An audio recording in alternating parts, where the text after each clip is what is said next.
yeah, I don't even. Actually, I do know. I got to do a whole day where I bring, I probably get Mark in or somebody and get a bunch of extra fancy photos of the hats. But, yeah, look at that. Not too in your face, just a little Sam logo sitting right there. That's what I'm aiming for. A little less on the nose, a little more kind of just on the side. Subtle hat. And then there's one more with kind of a little more of a camcorder-y kind of text in the front. Those took a little while because when it comes to blanks of hats, I don't want to say slim pickings, but some of them are not cool. So some of these take a little longer than you'd expect. Like I've got a pair of leather black straps that I'm going to use today, and we're just getting to the point of really like finalizing them. Because I'm not going to say check out these black leather Sam straps if they suck. That'd be pretty freaking stupid. But no, there's some things in the works. I'm talking baggy pants. Let's just say even things that you might not even expect, right? But we're getting there. So we're running I know I'm running a deal with we got the whole team with everybody getting everything sorted out. That'll be, I don't know, on the website. That's like the first headliner. It's some kind of something about what kind of promotion's going on, like a half off, like a $10 off kind of something or other. But when it comes to today's lift with back, what exactly am I thinking? What exactly is the plan?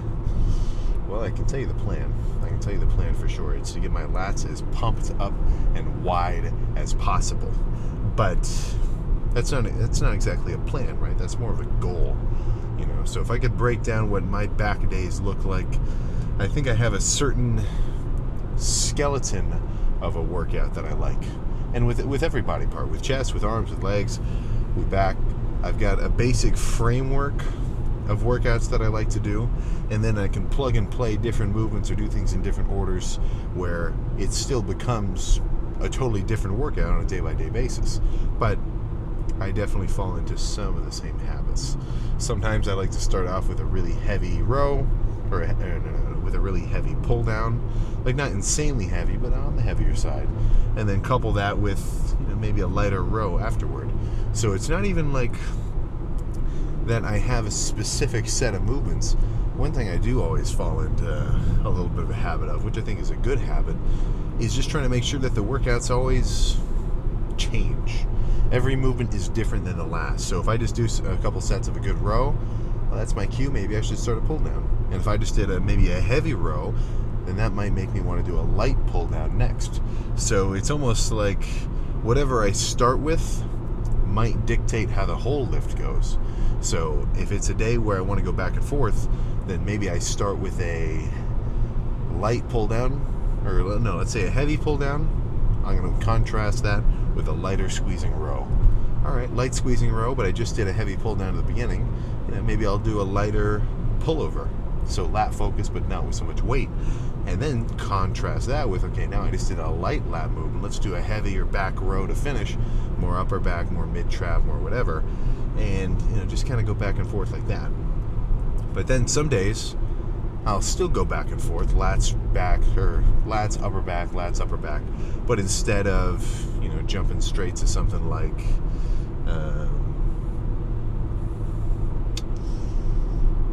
I forget what I was about to say just there. But then maybe I want to do heavy pull down, heavy row, and then light pullover, light row. Just all sorts of stuff like that. And then sometimes I'll even do all lats and then all rows. So I'll do like 2 different lat movements in a row, maybe even 3, and then finish with 2 other pull downs, or with 2 other, either seated rows or just kind of upper shrug kind of things, like just things like that. But what I want to make sure across the board, and I think this would be a good way that I would, or at least a way that I would judge somebody's back day if they told me their routine, is like, well, are they hitting everything? Are you getting a lower lat squeezing movement? Like when I do a heavy pull down, obviously I've got a ton of tension in my lats, and the mechanical workload is like, it's up there. But am I really squeezing every fiber at the bottom and holding it? Maybe not so much. So that's where I want to throw in some lighter squeezing stuff so I can really feel everything contract. but I don't want everything to be light and squeezing because I still want that freaking mechanical tension aspect of things to keep up my strength and size like that. And that you could look at that as a bro sciencey explanation, but if it works, it works. I think guys who do a good combination of heavy, strong sets combined with lighter squeezing, more just like finesse, strenuous sets, well, then he's setting himself up for those sets, or setting him up for success. If you catch what I'm following. But no, so we'll see what happens. And then, throw the X factor in. You don't know what equipment's going to be open. It's today's Monday. Today's Monday. Today's Tuesday. Well, whatever. Yesterday, Monday, National Chest Day. Odds are today there might be some dudes in here smacking some back around. What is everyone going to do before or after National Chest Day? Probably back. And I'd say most people spend Sunday as a rest day. So, yeah, I'm sure a lot of people are doing back right now. And that's fine. That's just going to make me be a little bit pickier with what I start with, just because maybe the pull down's taken, maybe the row's taken. Maybe I got to start with something a little unconventional that I haven't done before, purely out of necessity. But that is absolutely not a problem at all. That's just the way things work. But let's hope it's not too packed. I don't want to take too long between sets waiting for things, because then your pump could begin to fade. But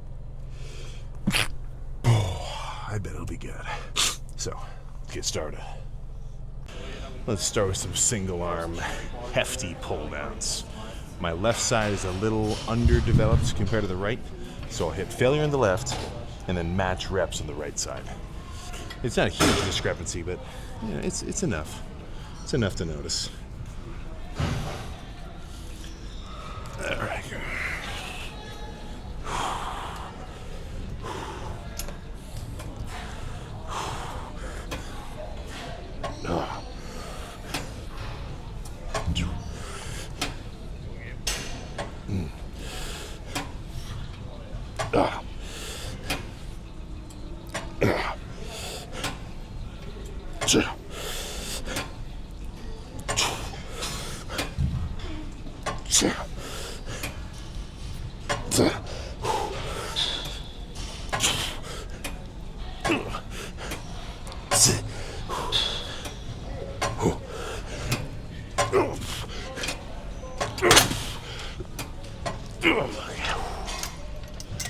Oh my gosh.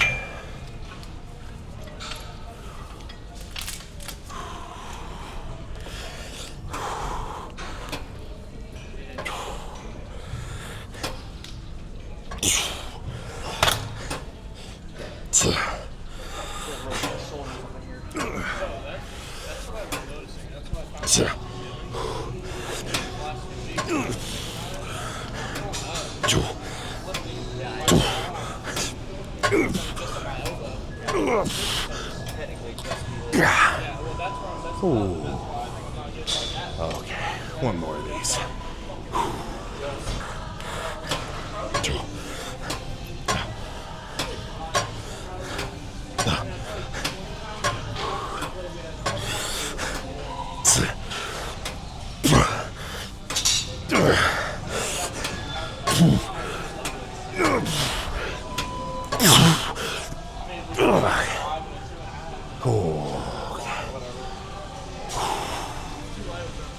Two good sets. I think it's time for a new movement.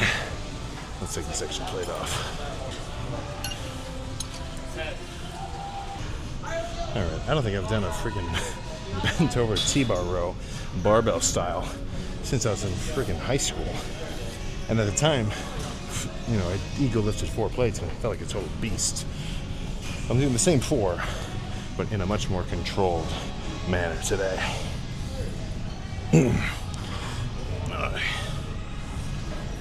I did a feeler of 5, but it felt a little much.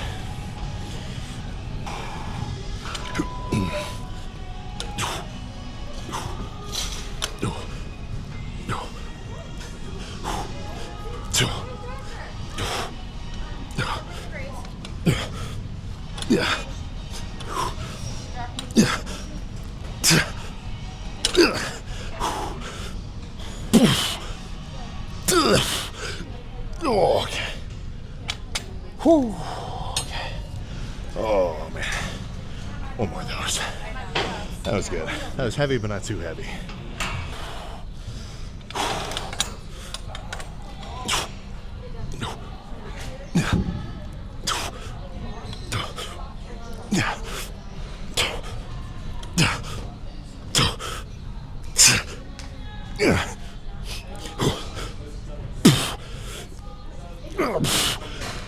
Okay.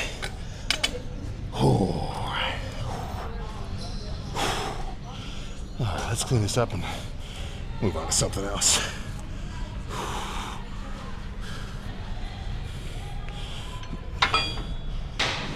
This pull down isn't the heaviest thing in the world, and for right now, that's fine. A little bit of a lighter, holding, burning pull down for this one. So a much different look than that, those single arm pull downs did in the beginning.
Let's finish with a classic finisher.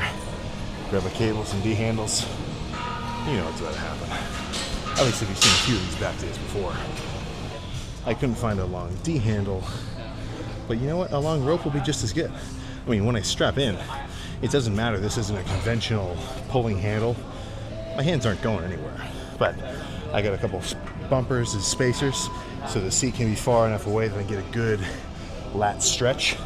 And then this is just a combo of pull down and row. Stretch of the pull down and squeeze of the row. So, at least close to the best of both worlds.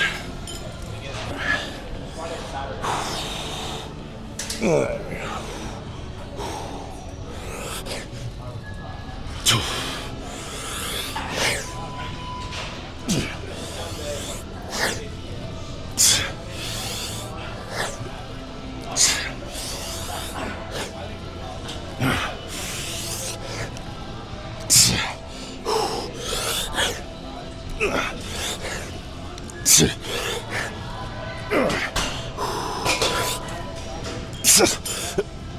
Okay. Okay. Let's push down. All right. Let's not lose my spot. But yeah, even I mean, just standing, no pump, no nothing, or no posing, no nothing, just existing like I'm feeling wide, and then tightening up the shirt a little bit more as a reveal. I mean, holy crap. We're getting somewhere. And that's like, do you see that little lump? It almost looks like under my left rear delt. Like you see, it's clearly not my rear delt, it's something else. That is what I'm freaking getting excited about. Because that's where I'm talking, you know, some guys will say teres major, and maybe that's right, I don't know. I always call those the rhomboids. But if I'm wrong, I guess I'm wrong. But when I'm doing those, I mean, I really felt it during those bent over T-bar rows. You know, as much as people are going to dog on it and be like, well, you'd never, you know, it's the range of whatever. Dude, I'm freaking feeling it, right? And not too much lower back load. I mean, only 4 plates total. That's not insane, right? I mean, that's barely over a 1-plate deadlift, you know? It's not going to kill my lower back. But just the fatigue I got in my deep kind of traps to, you know, those little fancy things above your lats, non-negligible. Non-freaking negligible indeed. But actually, what am I doing? Let's see back from the back. No worry. And every week, slowly but surely, my back is going to begin to look ever so wilder and wilder. Not because it itself is growing, but because relativistically, or what am I saying, relative to my waist, it will begin to appear wider and freaking wider.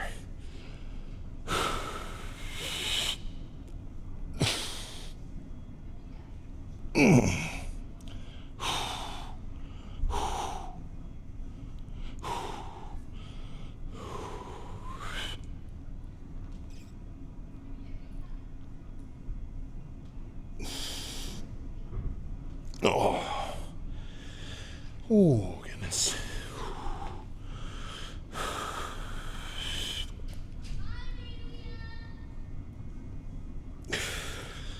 Oh, man.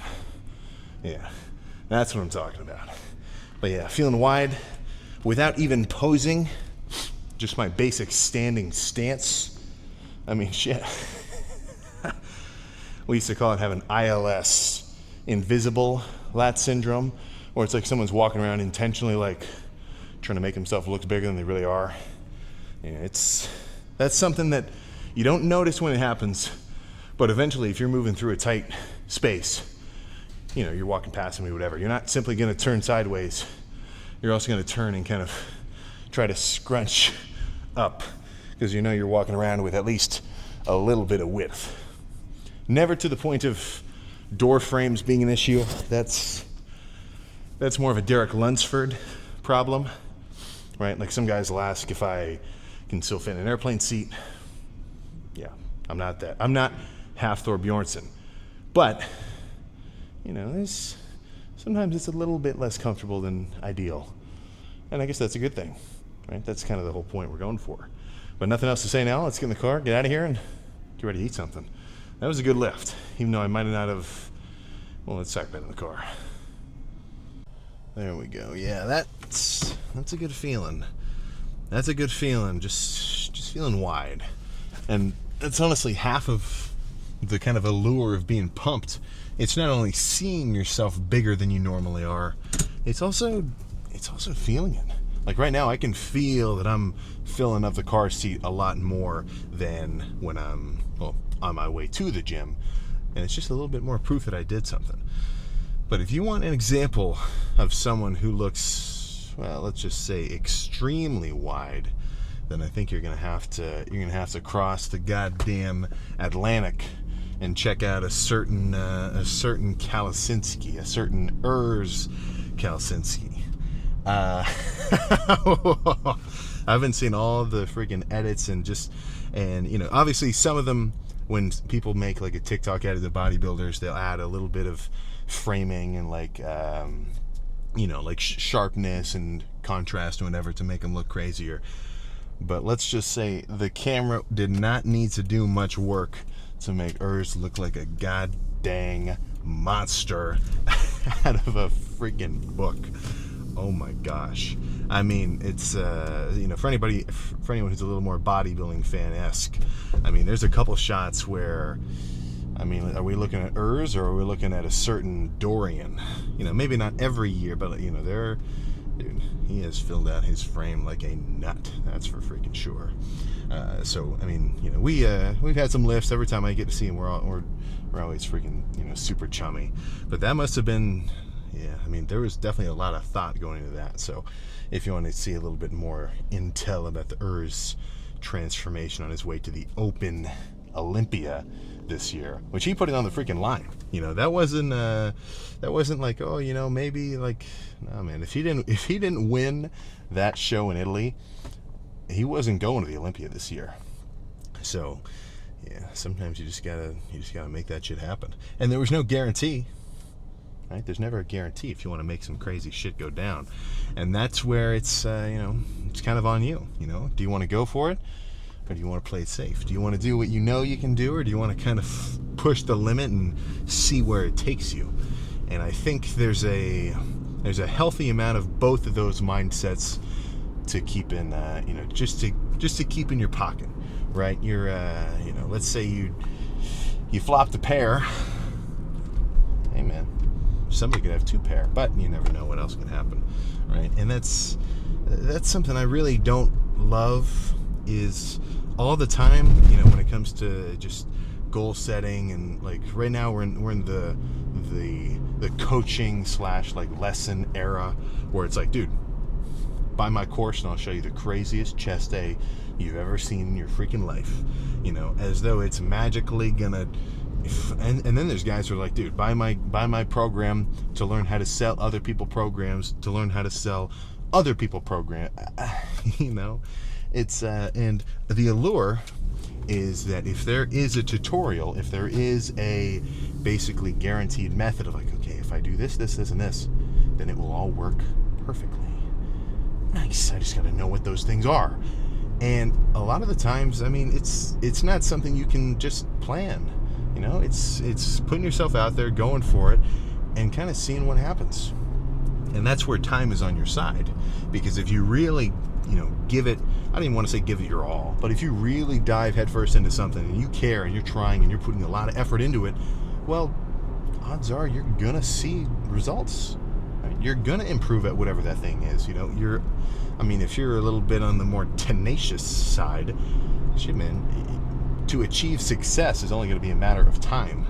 And if maybe you go down a rabbit hole of, you think you want something, but then when you actually kind of get a little closer to it, you realize it wasn't really what your thing was, well then that's fine too. You get to pivot, So it's not as though as soon as you say, all right, I want to really get into working out, I want to make it my main thing, and then, you realize you might have put too much, and obviously that's weird for me to say, because for me, you can never put too much into working out.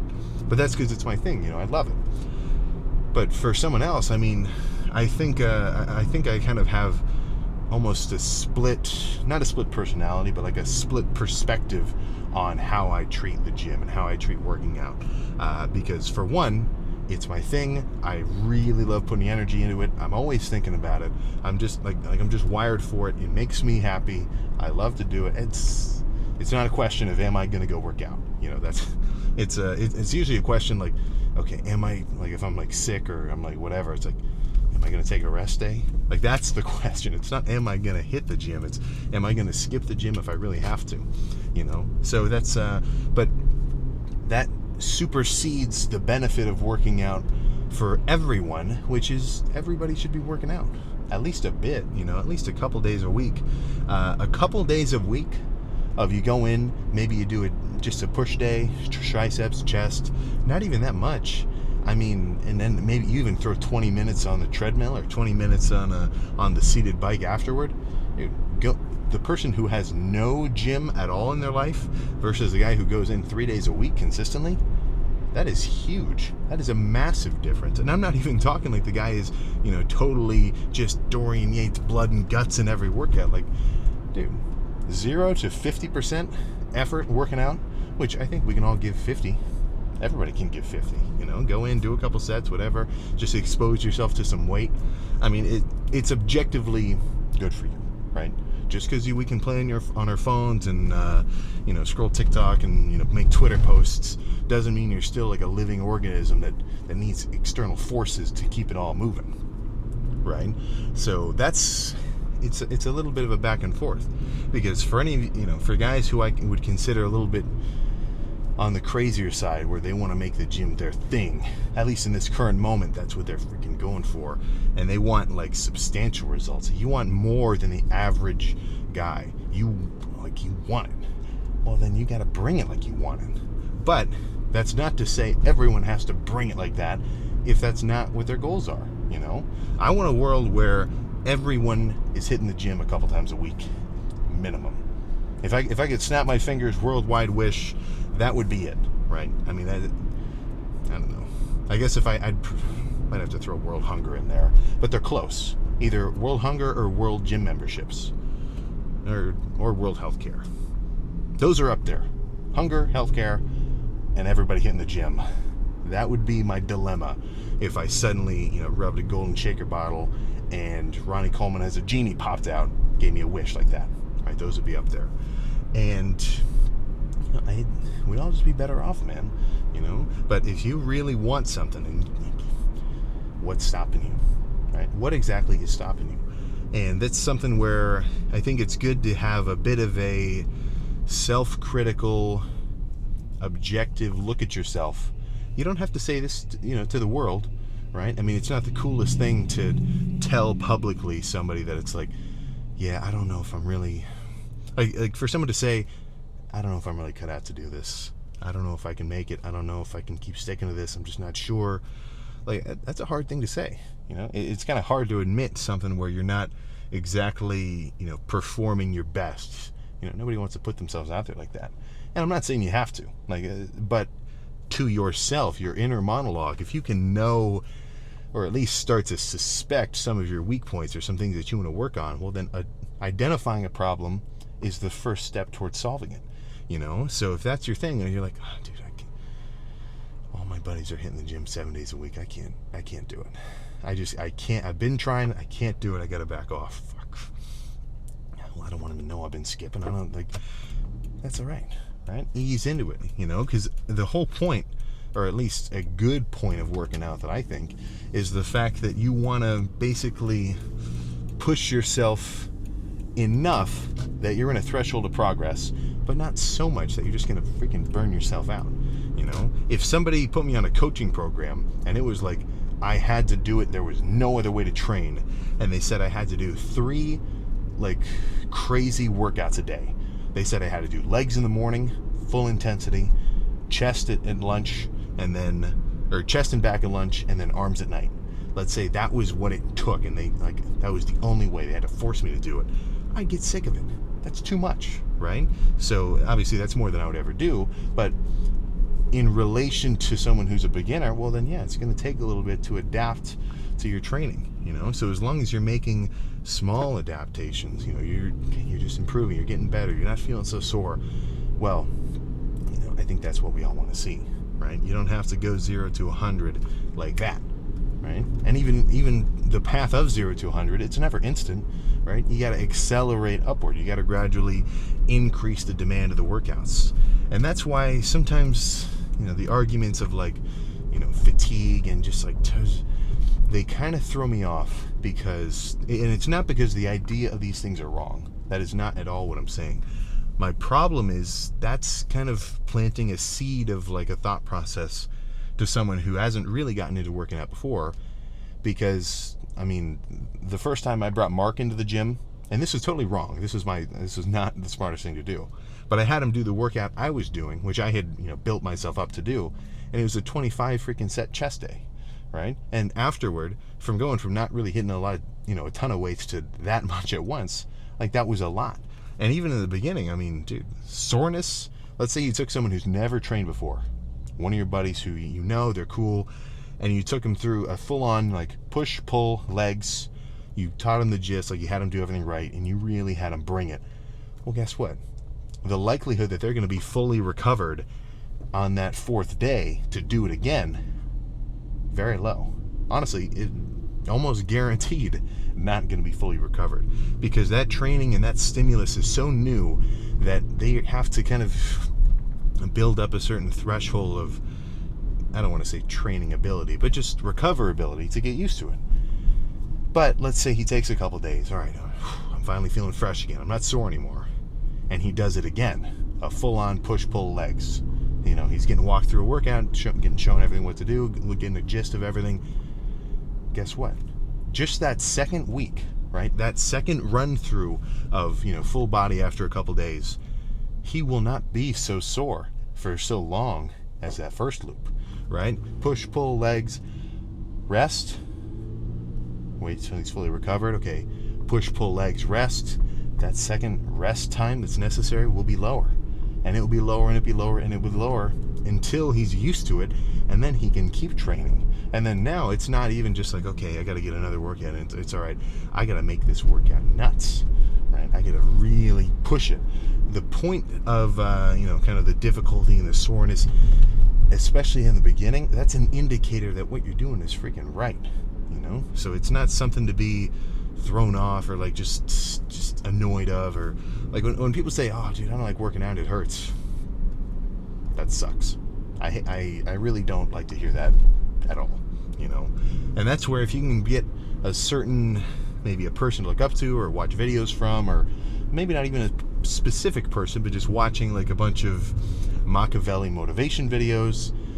I mean, right now we're in freaking TikTok edit heaven of everybody of every size, from like peak ass open bodybuilder to 170 pound aesthetic, just whatever, hyping up the gym, getting people excited about it. And that's the point that I want to focus on. It's not the difficulty, you know, it's not the soreness, it's not the sitting on your, you know, kitchen weighing out 50 grams of protein worth of chicken or turkey or whatever. It's the exciting part, the things that are freaking fun, you know. And if that's what you value, if that's what you're like looking forward to, then anything else that goes along with it that might be a little more of like what I'd kind of consider like chore territory, like, you know, cardio. I'm not getting amped to do my cardio. Some days I am, because I'm like, I know this is getting me lean, and you know, I'm really listening to music that I like. But I never go to sleep and think, yeah, I got 30 minutes on the bike tomorrow.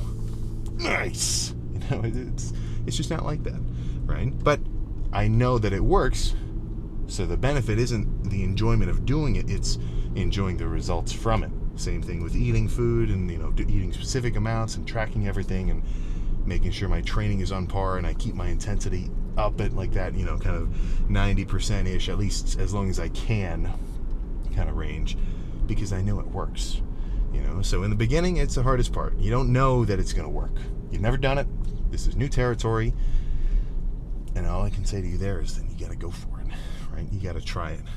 To go past the threshold of that probably month mark of real consistent lifts, real consistent pumps, you know, at least making sure you're eating enough food to recover. You don't have to be in like a bulking diet, but just make sure you eat enough so that you can keep training, especially if training is new. You know, anybody who's like if you got a couple kids and they started doing football practice, or this season started or whatever, you know they're going to be eating a little bit more food just from increasing their physical activity and their training.